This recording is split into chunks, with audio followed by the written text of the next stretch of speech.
Hello everyone, welcome তোমাদের সকলকে আবার তোমাদের চ্যানেলে। তোমরা লাস্ট দিন দেখেছিলে যে আমি যে টপিকটা স্টার্ট করেছিলাম সেটা ছিল কেমিস্ট্রি টপিক। ঠিক আছে, কেমিস্ট্রি এখন একটা চ্যাপ্টার অবধি হয়তো 3 থেকে 4টা ভিডিও আসবে। তারপরে এই চ্যাপ্টারটা কমপ্লিট হয়ে যাওয়ার পর এই চ্যাপ্টারের উপরে যা যা প্রিভিয়াস ইয়ারে কোশ্চেন এসে সেগুলো আলোচনা করব। ঠিক আছে, একদম দে তালি দিয়ে ফুল জোশের সাথে, ফুল এনার্জির সাথে, ফুল ধ্যানের সাথে তোমরা ট্যুরে বেরিয়েছিলে, মনে আছে তো? গতকালকে আমার সাথে ট্যুরে বেরিয়েছিলে কেমিস্ট্রির সন্ধান করতে। ঠিক আছে, আমরা জানার চেষ্টা করছিলাম যে এই পৃথিবীর সৃষ্টি যে হলো, এই পৃথিবীর সৃষ্টি থেকে কেমিস্ট্রির জিনিসগুলো কিভাবে রিলেটেড আমরা জানার চেষ্টা করেছিলাম। যে প্রত্যেকটা কেমিস্ট্রির প্রত্যেকটা বিষয়বস্তু পদার্থ রিলেটেড, আর যে পদার্থ তৈরি হয়েছে একটা অ্যাটম বা একটা পরমাণু থেকে। আর এই অ্যাটম বা পরমাণু ইলেকট্রন, প্রোটন, নিউট্রন থেকে এসছে। আর যখন পৃথিবী তৈরি হয়েছিল, যেগুলো বিভিন্ন ফোর্সের গল্প আমি একটু বলেছিলাম। আজকে তারপরে আমরা গতকাল যেটা শুরু করেছিলাম সেটা ছিল পদার্থ চ্যাপ্টার। জাস্ট স্টার্ট করেছিলাম, জাস্ট বলেছিলাম যে পদার্থ জিনিসটা কি। তোমার চোখের সামনে বাতাস চলছে, পদার্থ। তোমার চোখের সামনে টিভি চলছে, পদার্থ। তোমার চোখের সামনে যা যা দেখতে পাচ্ছ খালি চোখে, সেগুলো যার মধ্যে ভর আছে, তার কিছু ডেন্স ঘনত্ব আছে, কিছু আকার আছে, যার মধ্যে প্রতিরোধ করার ক্ষমতা আছে, সেটা হচ্ছে পদার্থ। ঠিক আছে, তো তোমার চোখের সামনে যা যা জিনিস দেখতে পাচ্ছ সবগুলো হচ্ছে পদার্থ, যেগুলো তৈরি হয়েছে একটা অ্যাটম থেকে। আর সেটা পরবর্তীকালে বিভিন্ন বিজ্ঞানীরা, বিভিন্ন সায়েন্টিস্টরা কি করলেন, পদার্থর ভর, ঘনত্ব, আয়তন, আকার, এই যে বিভিন্ন ধর্মকে মাথায় রেখে পদার্থকে কয়েকটা ভাগে ভাগ করলেন। সেই ভাগগুলো আজকে জানবো। আস্তে আস্তে করে আমরা এগোচ্ছি পদার্থ চ্যাপ্টারের দিকে। ঠিক আছে, চলে এসো।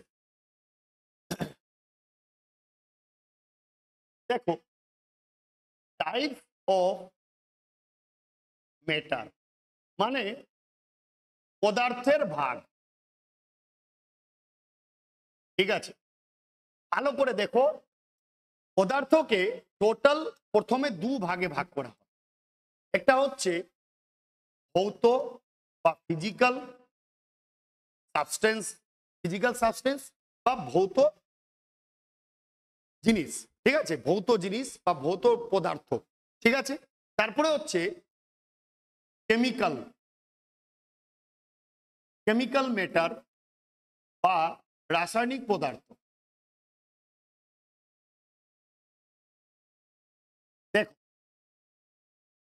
ভৌত আর কেমিক্যাল, ফিজিক্যাল আর কেমিক্যাল, এই জিনিসটা আগে বুঝতে হবে যে ভৌত পদার্থ কি, রাসায়নিক পদার্থ কি। যেমন আমি একটা তোমাকে এক্সাম্পল দিচ্ছি যে ভৌত মানে ধরে নাও তুমি একটা বইয়ের মধ্যে কি করছো, সাপোজ ধরে নাও, ভালো করে বুঝবে, এদিকে একদম প্র্যাকটিক্যাল জিনিস আমি আলোচনা করব। ঠিক আছে, তুমি খাওয়া খাচ্ছ, খাওয়া মুখে নিলে, যে খাওয়াটা নিচ্ছ সেই তোমার মুখের মধ্যে এখানে দুটোই হয়। খাওয়া যে নিচ্ছ এটা হচ্ছে ভৌত প্রক্রিয়া। সেই খাদ্যটা যখন তোমার পেটে, পাকস্থলিতে যায়, ক্ষুদ্রান্ততে যায়, বৃহদান্ততে যায়, তখন সেখানে বিভিন্ন কেমিক্যাল রিয়াকশন হয়। বিভিন্ন এনজাইম বা উৎসেচক এসে সেখানে কেমিক্যাল রিয়াকশন করে। ঠিক আছে, বা প্র্যাকটিক্যাল তোমাকে একটা উদাহরণ দিচ্ছি, তোমাকে আমি চোর মেরে দিলাম, চোট লাগলো, এটা হচ্ছে ভৌত অ্যাটাক। তারপরে তোমাকে আমি কি করলাম, ইঞ্জেকশন দিয়ে দিলাম। ইঞ্জেকশনের মাধ্যমে কোনো মুভি দেখেছিলে? ওই যে সাউথের একটা মুভি ছিল, ইঞ্জেকশনের মাধ্যমে তার এমন একটা ভাইরাস তার শরীরে প্রবেশ করানো হলো যে তার পুরো শরীরটা চেঞ্জ হয়ে গিয়েছিল। এখানে কি হলো, কেমিক্যাল রিয়াকশন হলো। ঠিক আছে, তো ভৌত জিনিসটা ওটাই যেটা আমরা বাহ্যিক জিনিসটাকে দেখবো, বাহ্যিক জিনিস ভাবে আমরা যেটাকে বুঝতে পারবো। আর কেমিক্যাল বা রাসায়নিক, যেখানে রাসায়নিক প্রক্রিয়াটা হবে, সেগুলো হচ্ছে কি রাসায়নিক। মানে তোমাকে ধরে নাও, সাপোজ তোমার শরীরের মধ্যে কোনো ওষুধ খাচ্ছে, সেটা হচ্ছে কেমিক্যাল রিয়াকশন হবে। এবার তোমাকে কেউ এসে পা হাত চাপছে, সাপোজ ধরে নাও তোমার পা হাত বা শরীরে ব্যথা আছে, তুমি কোনো বাচ্চাকে বললে এই আমার গোটা শরীর ব্যথা করছে, অনেক দৌড়াদৌড়ি করেছি, তখন কেউ এসে তোমার হাত পা চেপে দিল, কোনো বাচ্চা হাত পা চেপে দিল, সেটা হচ্ছে ভৌত জিনিসটা করলো, মানে বাহ্যিক ভাবে তোমার সেবা করলো। কিন্তু তারপরে তোমার ব্যথা কমছে না, তখন তুমি ওষুধ খেলে, ওষুধ খাওয়ার পর সেই ওষুধটা তোমার শরীরে রিয়াকশন করলো, তারপরে তোমার ব্যথা আরাম হলো। এটা হচ্ছে রাসায়নিক প্রক্রিয়া বা রাসায়নিক জিনিস। তো বুঝতে পারলে? তো ভৌত আর রাসায়নিক ভাবে পুরো পদার্থকে আমরা দুটো ভাগে ভাগ করতে পারি, একটা হচ্ছে ভৌত, একটা রাসায়নিক। ঠিক আছে? এবার ভৌতর মধ্যে আমরা কয়েকটা ভাগ দেখতে পাবো। ঠিক আছে? একটা হচ্ছে কঠিন, বা যেটাকে ইংলিশে বলা হয় সলিড। তারপরে হচ্ছে তরল, এটা হচ্ছে লিকুইড। তারপরে হচ্ছে গ্যাস। ঠিক আছে? তারপরে হচ্ছে প্লাজমা। তারপরে হচ্ছে বোস আইনস্টাইন কন্ডেন্সেট। ঠিক আছে? দেখো, পদার্থ কাকে বলে? তোমার চোখের সামনে যা যা দেখতে পাচ্ছ সেগুলো হচ্ছে পদার্থ, যার মধ্যে ভর, আয়তন, ঘনত্ব কিছু আছে। এই পদার্থকে, এই জিনিসগুলোর উপর ডিপেন্ড করে পদার্থকে দুটো ভাগে ভাগ করা হয়, একটা হচ্ছে ভৌত আর একটা হচ্ছে রাসায়নিক। ভৌত মানে বাহ্যিক দিক থেকে যেটা তুমি কি করবে, দেখতে পাবে বা যেটাকে ফিল করতে পারবে। ঠিক আছে? সেগুলো হচ্ছে ভৌত। আর রাসায়নিক যেগুলো ইন্টারনাল জিনিসগুলো তোমার শরীরের মধ্যে বিক্রিয়া হচ্ছে, সিম্পল ভাষায়। ঠিক আছে? এবার ভৌতকে 5 ভাগে ভাগ করা যায়: কঠিন, তরল, গ্যাস, প্লাজমা আর বোস আইনস্টাইন কন্ডেন্সেট। এবার এক একটা করে আমরা এখানে জিনিসগুলো বুঝবো, জাস্ট ভালো করে বোঝো। এদিকে দেখো, একদম ভালো করে প্রত্যেকটা জিনিস একদম বাচ্চাদেরকে যেভাবে বোঝায় না, সেইভাবে প্রত্যেকটা জিনিসকে ভেঙে ভেঙে বোঝাবো। একদম জিরো লেভেল থেকে স্টার্ট করেছি, জিরো থেকে হিরো লেভেল অব্দি নিয়ে যাবো। ঠিক আছে? পুরো কেমিস্ট্রি মাথায়ও গাঁথাবো, কিভাবে জিনিসগুলো হচ্ছে, কি ঘটনা ঘটছে, পুরো কনসেপ্ট ক্লিয়ার করব। তার সাথে সাথে পিওয়াই কিউ এর মাধ্যমে, প্রিভিয়াস ইয়ারের কোশ্চেনের মাধ্যমে তোমার পরীক্ষার জন্য রেডি করব। আর আমি প্রত্যেকটা চ্যাপ্টার যেভাবে যা পড়াবো, তার বাইরে একটা সিঙ্গেলও বই বা নোটস কিচ্ছু পড়তে হবে না। যা পড়াবো সেটাকে খাতায় লিখবে, আর আমি যেটা প্রিভিয়াস ইয়ারের কোশ্চেন করাবো সেটা কমপ্লিট করবে। তারপরে এমসিকিউ বই গিয়ে দেখে নাও, যেটা এমসিকিউ বই দেখতে পারবে। ঠিক আছে? কোনো অসুবিধা নেই। চলো এবার আসি, তাহলে প্রত্যেকটা ভাগকে আমরা জানার চেষ্টা করব। ভৌত ভাগ, রাসায়নিককে ভুলে যাও। ভৌত পদার্থের মধ্যে প্রথম ভাগ হচ্ছে কঠিন, তরল, গ্যাস, প্লাজমা, বোস আইনস্টাইন কন্ডেন্সেট। ঠিক আছে? এটা 5তম। পরীক্ষাতে আসে যে পদার্থের 5 নম্বর অবস্থা কি, পদার্থের 4 নম্বর অবস্থা কি।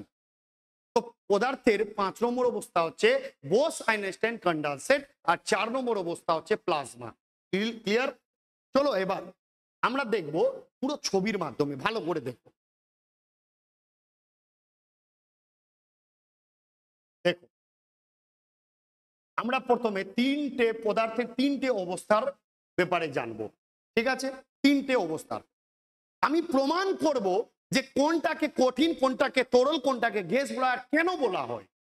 বুঝতে পারলে? শুধু সংজ্ঞা আমি বলে দিব, লিখিয়ে দিলাম, হবে না। শুধু আমি এখানে লিখে লিখে প্রত্যেকটা জিনিসকে লিখে লিখে করে দিলাম, তোমরা খাতায় লিখে নিলে না, সেটা মুখস্থ করতে হবে। আর সায়েন্স মুখস্থ করে হয় না, সায়েন্স বুঝতে হয়। মাথায় ঢুকলো কথাটা? তোমাকে বলছি, সায়েন্স বুঝতে হয়। আমি এখানে 4-5টা ছোট স্লাইডে আমি লিখে লিখে পদার্থ কাকে বলে, কঠিন কাকে বলে, এই লিখে লিখে দিয়ে দিলাম। আর বলে দিলাম এগুলো খুব ইম্পর্টেন্ট, এগুলো পড়ো, আরামসে পরীক্ষা পাস করবে। তোমাকে সেই জিনিসগুলো মুখস্থ করতে হবে। আর যদি তুমি আমার প্রসেসে পুরো পুরো কনসেপ্টটা বোঝো, তারপরে তুমি ওয়ান লাইনার হিসেবে কোশ্চেন গুলো দেখে নাও। করুক তো দেখি কোন দিক থেকে এটা করবে কোশ্চেন, যেদিক থেকে এটা করবে সেদিক থেকে তুমি রেডি থাকবে। ঠিক আছে? চলো তাহলে প্রথম আমরা তিনটে ছবি আঁকলাম। ঠিক আছে? এই যে তিনটে হচ্ছে পদার্থ, কোন পদার্থ এখন বলবো না, শুধু বলছি এই তিনটে হচ্ছে পদার্থ, মেটার। এই পদার্থ, প্রথম যে জিনিসটা তোমার মাথায় আসবে যে পদার্থ কি নিয়ে তৈরি, পরমাণু বা এটম নিয়ে তৈরি। তার মানে তিনটে পদার্থের মধ্যে এটম বা পরমাণু থাকবে। ঠিক আছে? চলো তাহলে পদার্থের মধ্যে আমরা এটম বা পরমাণুকে প্রবেশ করাই। দেখো,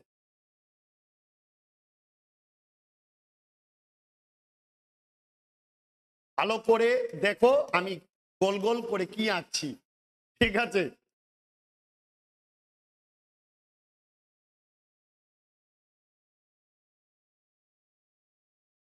দেখো,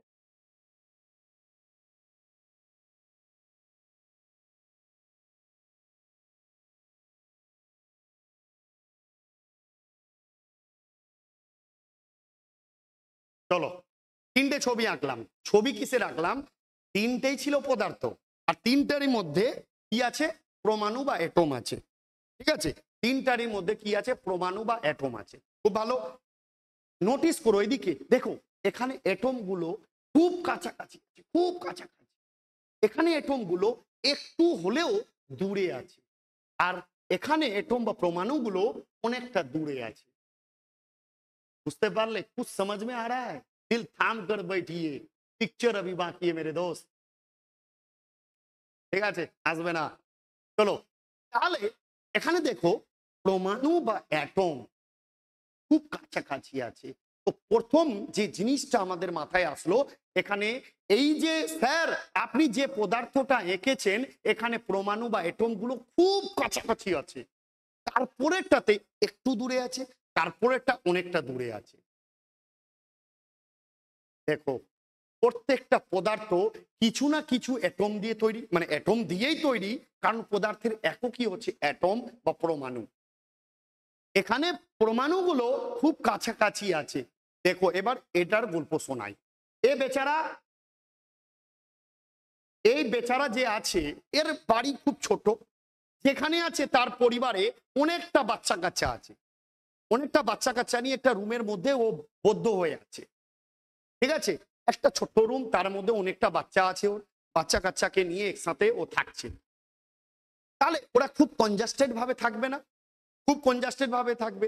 ঠিক সেইভাবে এখানে যে এই পদার্থটা আছে, এর অ্যাটম গুলো খুব কাছাকাছি আছে, সরতেও পারছে না এদিক ওদিক।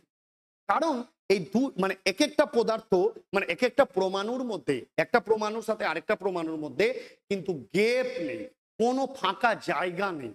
বুঝতে পারলে? দেখো বন্ধুরা, দেখো এখানে কি কোনো গ্যাপ আছে? কোনো গ্যাপ আছে? এক একটা পদার্থের মধ্যে কোনো গ্যাপ নেই। ঠিক আছে, এরা খুব কাছাকাছি আছে। তো দেখো, দুটো পয়েন্ট বললাম। পদার্থের, এই পদার্থের অ্যাটম বা পরমাণুগুলো খুব কাছাকাছি আছে, এদের মধ্যে কোনো গ্যাপ নেই। যখন গ্যাপ থাকবে না, তখন কি হবে? ফোর্স, এদের মধ্যে ফোর্স অনেক বেশি আছে, একে অপরকে একদম চটিয়ে ধরে আছে, কাছাকাছি আছে, কেউ কাউকে সরাতে পারছে না, চাইছে সরাতে কিন্তু সরাতে পারছে না, কারণ খুব কনজাস্টেড আছে।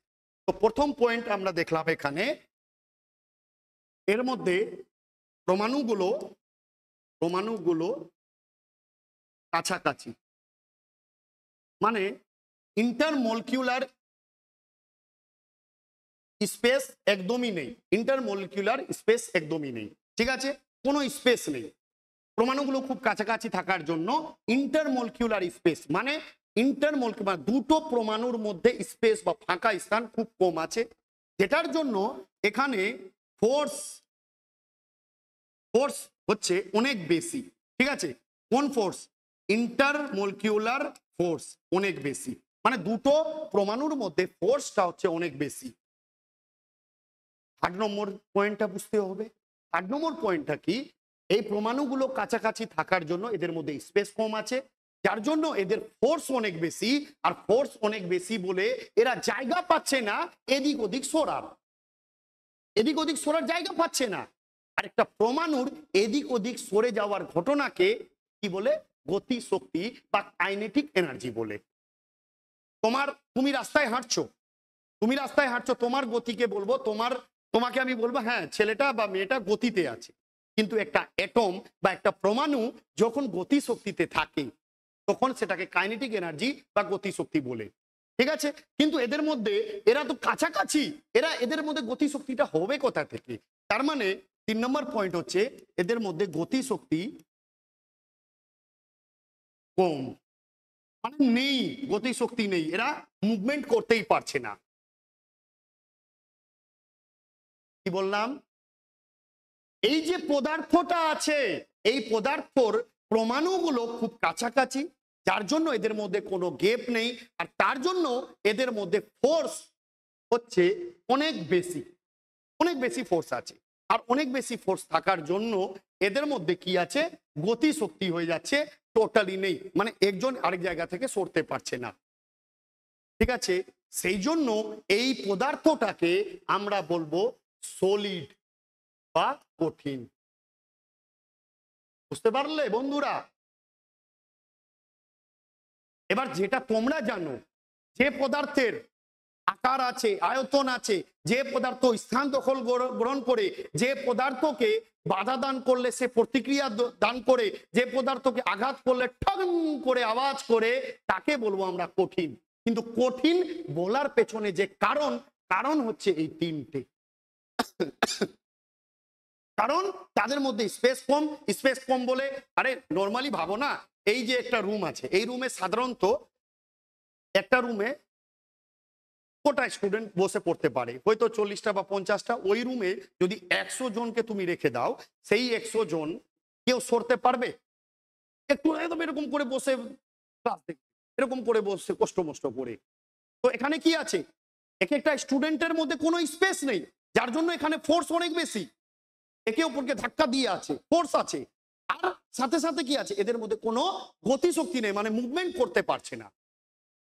এই জিনিসটাই আমরা এখানে দেখতে পারবো, আর যার জন্য এটাকে কঠিন বলবো। এবার কঠিন বলার পর এর ধর্ম কি? এর ধর্ম হচ্ছে, এবার 4 নম্বর পয়েন্ট দিয়ে দেখবো, এর আকার আছে ও আয়তন আছে। আকার আয়তন আছে। তুমি একটা কঠিন জিনিস উদাহরণ মাথায় নিয়ে আসো, যেমন ইট খুব একসাথে আছে, ঠিক আছে, এর ভর আছে, আয়তন আছে, আকার আছে। ইটকে তুমি মারো, তোমার হাতেই চোট লাগবে, মানে রেজিস্ট্যান্স করার ক্ষমতা আছে, প্রতিরোধ করার ক্ষমতা আছে, ঠিক আছে। এগুলো হচ্ছে তার ধর্ম, কার? পদার্থে, মানে কঠিন পদার্থের। আকার আয়তন আছে, এর মধ্যে কি আছে? ভর আছে।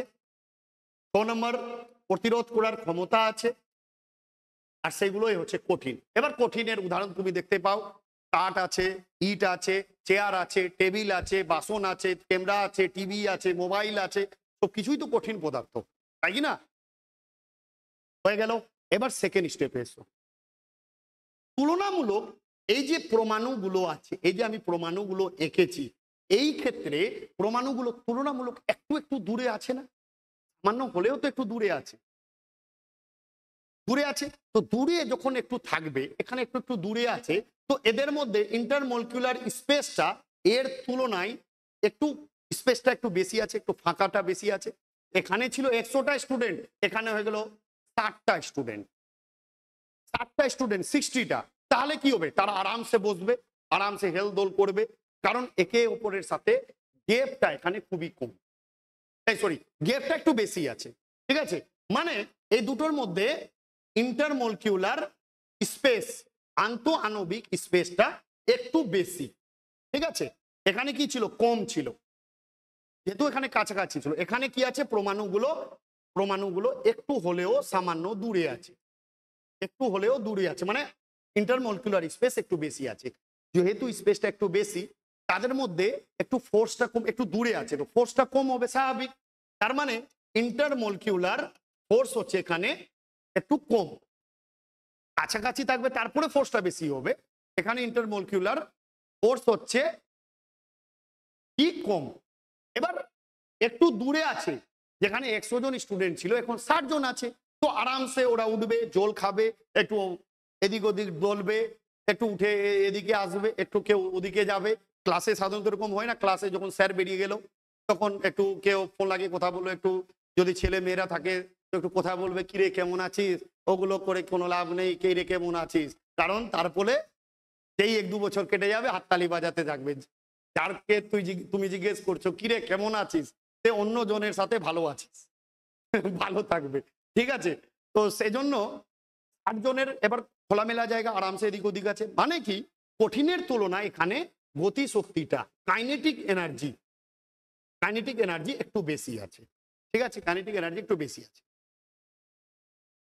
এবার সেখানে পরমাণুগুলো সামান্য একটু দূরে, যার জন্য তাদের মধ্যে একটু স্পেস আছে, আর ফোর্স একটু কম আছে, সেই জিনিসটাকে বলবো আমরা ইয়েস কি? লিকুইড বা তরল, লিকুইড বা তরল, ঠিক আছে, লিকুইড বা তরল। বুঝতে পারলে? এবার চলে এসো এই কন্ডিশনে। আর তার আগে এখানে এর কি ছিল? কঠিনের আকার ও আয়তন দুটো ছিল। ছোটবেলা থেকে তোমরা পড়ে এসছো জলের কি আছে? নির্দিষ্ট কোনো আকার নেই, কিন্তু আকার নেই কিন্তু আয়তন আছে। কিভাবে বলছি একটু পরে। দেখো, আকার নেই কিন্তু যেখানে তুমি ঢালো সেখানে সেই রূপ ধারণ করে নিবে জল। জল খুব সোজা সাপটা, যেখানে যাবে সেরকম হয়ে যাবে। ঠিক আছে, এবার আকার আয়তন, তারপরে এর মধ্যে কি আছে, একটা ভর তো আছেই। তো এগুলো কন্ডিশন, তার ধর্ম আছে। ঠিক আছে, এবার যেমন আমি একটা এক্সাম্পল দিই, আকার আয়তনের, এই আকার আয়তনের ব্যাপারে নিয়ে একটু পরে উদাহরণ দিচ্ছি। আকার আয়তনের ব্যাপারটা ক্লিয়ার করছে, একটু দাঁড়াও। এখানে এসে এই কন্ডিশনটাতে, এই কন্ডিশনে প্রমাণুগুলো একটু অনেকটাই দূরে আছে, অনেকটা দূরে আছে কিনা। তার মানে অনেকটা দূরে থাকলে তাদের মধ্যে গ্যাপটা অনেক বেশি। যেখানে 100টা স্টুডেন্ট ছিল, এখানে 60টা, আর এখানে মাত্র 10টা স্টুডেন্ট, 10 জন আছে ক্লাসের মধ্যে। তার মানে কি, তাদের মধ্যে অনেক স্পেস আছে, তাদের মধ্যে সেইভাবে কোনো আকর্ষণ নেই, আর ওরা আরামসে ছোটাছুটি করবে, এই রুম থেকে ওই রুম, এই কোণা থেকে ওই কোণা ছোটাছুটি করবে। ঠিক আছে, তার মানে এখানে কি হচ্ছে, পরমাণুগুলোর অনেক দূরে থাকার জন্য, পরমাণুগুলো দূরে থাকার জন্য ইন্টারমলিকিউলার স্পেস হচ্ছে অনেক বেশি। ঠিক আছে, ইন্টারমলিকিউলার স্পেস হচ্ছে অনেক বেশি। তারপরে ইন্টারমলিকিউলার ফোর্স, মানে দুটো মৌলের মধ্যে যেটা ফোর্স, সেই ফোর্সটা হচ্ছে কম। ঠিক আছে, ফোর্সটা হচ্ছে কম। আর তৃতীয় হচ্ছে, এরা অনেক দূরে দূরে আছে বলে এদের মধ্যে গতিশক্তি আছে। গতিশক্তি আছে মানে এরা এদিক ওদিক ইজিলি মুভমেন্ট করতে পারে, সেই জন্য এটাকে বলা হয় গ্যাস। এবার দেখো, একটা জিনিস তোমাদের বলি, আগে দেখো ধাপে ধাপে এগোচ্ছি, প্রত্যেকটা জিনিস ক্লিয়ার হবে ধাপে ধাপে। দেখো, প্রথমে বললাম কঠিন, এর মানুষগুলো খুব কাছাকাছি থাকার জন্য, এদের মধ্যে গ্যাপটা একদমই নেই, যার জন্য ফোর্স অনেক বেশি। আর তার জন্য এরা সরতে টরতে পারছে না, মুভমেন্ট করতে পারছে না, মানে গতিশক্তি নেই। সেই পদার্থকে বলবো সলিড। চলে এসো এটাতে, একটু হলেও গ্যাপটা আছে, যার জন্য ফোর্সটা এদের মধ্যে কম, আর মোটামুটি এরা গতিশক্তি আছে। এখানকার পরমাণুগুলোর মধ্যে গতিশক্তি আছে, এদিক ওদিক মুভমেন্ট করতে পারে। ঠিক আছে, 8 নম্বর পয়েন্ট, এখানে পরমাণুগুলো অনেক অনেক দূরে, যার জন্য স্পেসটা হচ্ছে অনেক বেশি, আর ফোর্সটা হচ্ছে সেই জন্য কম। কারণ দূরে দূরে আছে তো ফোর্স কিভাবে থাকবে, এখানে কাছে ছিল বলে ফোর্স বেশি ছিল, এখানে তো অনেক দূরে, তো ফোর্সটা হচ্ছে কি কম। আর ফোর্স কম, দ্বিতীয়ত এরা অনেকটি জায়গা নিয়ে আছে, অনেকটি জায়গা নিয়ে এই এটমগুলো আছে, সেই জন্য এরা এদিক ওদিক ছোটাফেরা করতে পারছে, মানে এদের মধ্যে কাইনেটিক এনার্জি বা গতিশক্তি আছে, সেই জন্য এটা হচ্ছে কি গ্যাস। এবার একটা জিনিস তোমাদের বলি, এবার ধরে নাও, সাপোজ এটা ধরে নাও একটা গামলা, গামলা দেখেছো ভালো করে, এই গামলার মধ্যে আমি একটা কি করলাম, একটা ইট রাখলাম। ঠিক আছে, এই গামলার মধ্যে একটা ইট রাখলাম, লাল কালারের একদম ইট আছে। এবার তোমরা বলো ইট কি, কঠিন, এর একটা আকার আছে, তার সাথে সাথে একটা জায়গা দখল করে আছে, মানে এর একটা আয়তন বরাবর এই জায়গা দখল করেছে, অন্য কারো জায়গা নিতে যায়নি। এত বড় জায়গার মধ্যে বেচারা এইটুকুতে আছে, মানে এর আকার আছে, আয়তন আছে। ঠিক আছে, এটা কি আছে, কঠিন, এর আকার ও আয়তন দুটোই আছে, তাই তো, আকার ও আয়তন দুটো আছে কঠিনের। খুব ভালো কথা। এবার এখানে তুমি কি করলে, এখানে এসে তুমি এখানে জল রেখে দাও। জল কিভাবে, একটা গ্লাসে ছিল, একটা গ্লাসে জল ছিল, এই জলগুলোকে তুমি এখান থেকে এখানে রেখে দিলে। ঠিক আছে, এবার জলকে যখন এখানে রাখলে, জল প্রথমে গ্লাসে ছিল, গ্লাসের আকার ছিল, জল যখন এই গামলাতে আসলো তো গামলার আকার ধারণ করলো, মানে এর কোনো নির্দিষ্ট আকার নেই, নির্দিষ্ট কোনো আকার নেই জলের। ঠিক আছে, জল কি একটা লিকুইড বা তরল। এবার জলের যেটুকু, এও কি করছে, যতটা এরিয়া ও আয়তন, মানে যতটা জল ছিল ততটা বেচারা ও আয়তন নিয়েছে, বেশি আয়তন নিতে যায়নি। ঠিক আছে, এবার এখানে তুমি কি নিয়ে আসলে, একটা ধূপকাঠি নিয়ে আসো। ধূপকাঠি কি আছে, ধূপকাঠি হচ্ছে, ধূপকাঠি থেকে কি বেরোবে, গ্যাস বেরোবে, ধোঁয়া বেরোবে, যেটা হচ্ছে গ্যাস। এবার ওকে যখন এখানে নিয়ে আসলে, ঠিক আছে, এখানে যখন নিয়ে আসলে এই ধূপকাঠির সেন্টটা পুরো গামলার মধ্যে ছটিয়ে ছিটিয়ে গেল, ঠিক আছে, পুরো এরিয়াতে এটা ছড়িয়ে ছিটিয়ে গেল। তার মানে এর কোনো আকারও নেই, আকারও নেই গ্যাসের, আর দ্বিতীয়ত কোনো আয়তনে নেই, ও সবার জায়গা দখল করে নিবে। এখানে ইট ও বেচারা নিজের জায়গা নিয়ে আছে, জল একটু হলে একটু দূর অবধি গিয়েছিল, ওর নিজের এরিয়াটা কভার করেছে, কিন্তু গ্যাস এখানে পুরো এরিয়াটা নিয়ে নিয়েছে। মানে এর আয়তন হচ্ছে, এর নির্দিষ্ট কোনো আয়তনও নেই, অনেক জায়গা দখল করে নিবে, ঠিক আছে। তাহলে একটা জিনিস এখান থেকে তোমরা দেখো, এখানে দেখো, তাহলে কঠিন তরল গ্যাসের ক্ষেত্রে আমি এখানে কাইনেটিক এনার্জি বা গতি শক্তির যেটা আছে, এখানে কি ছিল দেখো ভালো করে, কঠিনের ক্ষেত্রে, কঠিন পদার্থের ক্ষেত্রে কি ছিল, এখানে পরমাণুগুলো খুব কাছাকাছি ছিল, যার জন্য এদের মধ্যে স্পেসটা হচ্ছে খুবই কম, স্পেসটা খুবই কম থাকে, ফোর্স বেশি, এটা হচ্ছে কঠিন। আর ফোর্স বেশি থাকার জন্য এখানে গতিশক্তি একদমই নেই। এখানে চলে এসো, তুলনামূলক একটু গ্যাপটা আছে, সেজন্য ফোর্সটা কম আছে, আর সেজন্য একটু গতিশক্তিও আছে। কিন্তু এখানে স্পেসটা অনেক বেশি, এখানে ফোর্সটা হচ্ছে খুবই কম, ফোর্সটা হচ্ছে খুবই কম, আর গতিশক্তি হচ্ছে অনেক বেশি। কেন? যেমন ধরে নাও এই তোমার রুমটাতে দেখো, তোমার রুমে কি করলে, একটা বেড আছে, কঠিন জিনিস, ভাই কঠিন জিনিস, বেড আছে, কঠিন জিনিস, তার একটা আকার আছে, আয়তন আছে, ঠিক আছে, সে একটা স্থান দখল করেছে। এবার তোমার রুমের মধ্যে একটা বোতলে জল ছিল, জলটা পড়ে গেল নিচে, তো প্রথমে বেচারা জল বোতলে ছিল, তার আকার সেম ছিল, যেটুকু আয়তন আকার ছিল, মানে কি ছিল, একটা নির্দিষ্ট ছিল, কিন্তু জলটা যখন নিচে পড়লো তার আকার চেঞ্জ হয়ে গেল, যতটা জায়গা দখল করেছিল তার চেয়ে বেশি একটু জায়গা মেঝেতে দখল করে নিয়েছে, ঠিক আছে। তো এইটুকু এরিয়াতে আছে। এবার তোমার রুমের মধ্যে তুমি কি করলে, অল আউট জ্বালিয়েছো, রাত্রেবেলা মশা কাটবে, অল আউট জ্বালিয়েছো, 10 মিনিট পর দেখো গোটা রুমের মধ্যে অল আউটের একটা সেন্ট হচ্ছে। বা ধূপকাঠি জ্বালালে পুজো দেওয়ার জন্য, ধূপকাঠির সেন্ট পুরো ঘরের মধ্যে ছড়িয়ে দিয়ে গেছে। কারণ ধূপকাঠি বা ধোঁয়া কি হচ্ছে, যেমন ধরে নাও তুমি রাস্তা ধরে যাচ্ছ, কেউ চিকেন রান্না করছে, চিকেন, ওহ কি সেন্ট, দূর থেকে জানলা থেকে সেন্ট পাচ্ছ, কেন? সেটা হচ্ছে একটা গ্যাস, যে বাষ্প আকারে বেরোচ্ছে সেটা হচ্ছে গ্যাস। আর গ্যাস হচ্ছে কি, গ্যাসের সিস্টেম কি, গ্যাসের মধ্যে কাইনেটিক এনার্জি, সেই পরমাণুর কাইনেটিক এনার্জি বা গতি শক্তি অনেক বেশি, যার জন্য খুব ইজিলি সব জায়গায় ছড়িয়ে ছিটিয়ে যায়। ধোঁয়া পুরো চারিদিকে ছড়িয়ে ছিটিয়ে গেল, পারফিউম মারলে পারফিউম পুরো সেন্ট হয়ে গেল। এগুলো হচ্ছে গ্যাস, যার মধ্যে গতি শক্তি অনেক বেশি। বুঝতে পারলে? তো এই ছিল কঠিন তরল গ্যাসের কাহিনী। এবার যেটা চতুর্থ অবস্থা, চতুর্থ অবস্থা মানে হচ্ছে, চতুর্থ কন্ডিশন মানে হচ্ছে কি, প্লাজমা। 4 নম্বর কন্ডিশন বা 4 নম্বর ভাগ হচ্ছে প্লাজমা, ঠিক আছে।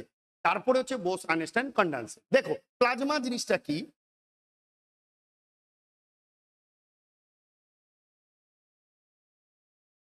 4 নম্বর হচ্ছে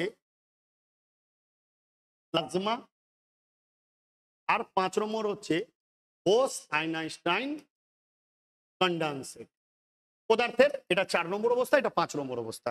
প্লাজমা কি, ধরে নাও 1000 ডিগ্রি, 1200 ডিগ্রি বা 3000 ডিগ্রি বা তার বেশিও ডিগ্রি সেন্টিগ্রেডে কোনো জিনিসকে যদি গোলানো হয়, কঠিন জিনিসকে, যেমন একটা এক্সাম্পল দিচ্ছি, যেমন সোনা, ঠিক আছে, সোনাতে কি হয়, সোনা গলিয়ে সেটাকে কি করে, ওনাকে গলিয়ে গলিয়ে গলিয়ে গলিয়ে 1000 ডিগ্রি 12 ডিগ্রি এবারে যেরকম চাই সেরকম ওকে শেপ দিয়ে দিতে পারি, ঠিক আছে, গলিয়ে গলিয়ে, মানে একটা নাকের চঙি থেকে বা ওই যে মাথার যে টিপ দাও মেয়েরা যে লাগায় বা কানের যে লাগায়, ঠিক আছে, সোনা দেখলে তো মেয়েরা পৃথিবীর সব কিছু ভুলে যাবে। যদি মেয়েদেরকে খুশি করতে চাও, মানে মেয়েদের বলতে ওয়াইফকে, যদি ওয়াইফ রেগে যায় তাহলে ওকে খুশি করার একটা রাস্তা আছে, সোনা দিয়ে দাও, তোমার বড় থেকে বড় গুনহা মাপ, ঠিক আছে। মেয়েদের উইক পয়েন্ট হচ্ছে সোনা, ঠিক আছে। তো সেই সোনাকে মেয়েরা যেমন খুশি সেইভাবে কিনতে চাইলে সেটাকে কে কে যারা সোনার আছে সেভাবে গলিয়ে দেয় হাই টেম্পারেচার। যেমন লোহা, লোহা দেখেছো তোমাদের বাড়িতে কোনো কাজ হলে হাই টেম্পারেচার দিয়ে দিয়ে আগুন জ্বালিয়ে আগুনের একটা ফুলকারি বেরোয়, লোহাকে গলিয়ে গলিয়ে গলিয়ে গলিয়ে গলিয়ে গলিয়ে গলিয়ে অর্ধ তরল জেলির মতো অংশ করে দেই, সেই অবস্থাটাকে বলা হয় plasma. High temperature 1200-1300 degree, 2000 3000 4000 degree টেম্পারেচারে গিয়ে সেটাকে হিট করা হয়, হিট করে সেটার অর্ধ তরল জেলির মতো অবস্থা পাওয়া যায়, সেটা হচ্ছে প্লাজমা। যেমন মেগমা, মাটির ভূগর্ভের অনেক নিচে মেগমা আছে, যেগুলো লাভা আকারে অগ্নুৎপাত হয়, সেগুলো হচ্ছে কি প্লাজমা অবস্থা। হাই টেম্পারেচারে যখন পদার্থ গলে পুরো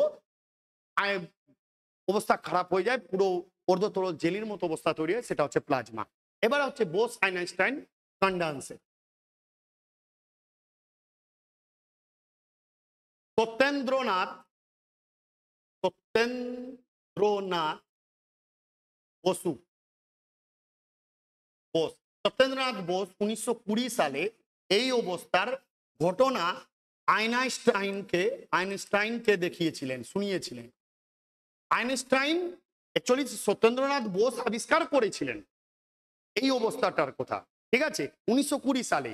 তারপরে আইনস্টাইনকে এই জিনিসটাকে তিনি শুনিয়েছিলেন। এই দুজন মিলে এই অবস্থাটা আবিষ্কার করেছিলেন বা নাম কয়েন করেছিলেন, সেই জন্য এটাকে বলা হয় বোস আইনস্টাইন কন্ডেন্সেট, যেটা ভারতবর্ষে 1995 সালে ইভলভ করা হয়েছিল, কিন্তু এখনো এই অবস্থা নিয়ে পরীক্ষা চলছে। এই ঘটনাতে কি হয়, প্লাজমা ছিল হাই টেম্পারেচার, আর এটা হচ্ছে লো টেম্পারেচার।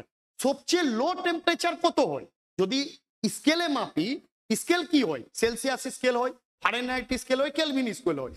কেলভিন স্কেলে সবচেয়ে লোয়েস্ট টেম্পারেচার হচ্ছে কি কেলভিন স্কেলে লোয়েস্ট টেম্পারেচার হচ্ছে 0 কেলভিন, ঠিক আছে, 0 কেলভিন, এর নিচে তো হতে পারে না। যখন আমি হিট চ্যাপ্টার পড়াবো তখন বলবো, ঠিক আছে। আর সেলসিয়াস স্কেলে সবচেয়ে লোয়েস্ট তাপমাত্রা হচ্ছে -273 ডিগ্রি সেন্টিগ্রেড। -273 ডিগ্রি সেন্টিগ্রেড বা 0 ডিগ্রি কেলভিনকে বলা হয় পরম শূন্য তাপমাত্রা, অ্যাবসলিউট, এর নিচে হতে পারে না।